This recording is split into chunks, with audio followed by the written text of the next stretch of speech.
Qu'est-ce qui est le pire? Le harcèlement moral ou le harcèlement sexuel? Du point de vue de la victime, ça ne change pas grand-chose.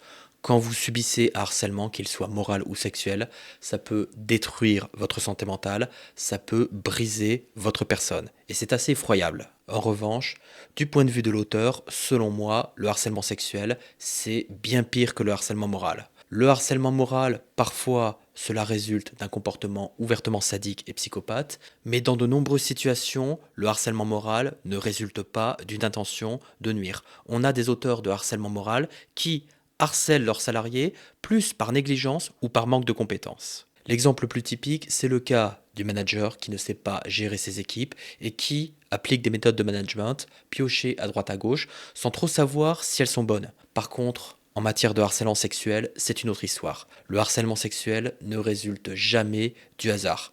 Dans quasiment tous les cas de harcèlement sexuel que j'ai eu à traiter, le harceleur sexuel, c'est un véritable pervers. Ce n'est pas un gros mot de le dire, les harceleurs sexuels sont des personnes dangereuses.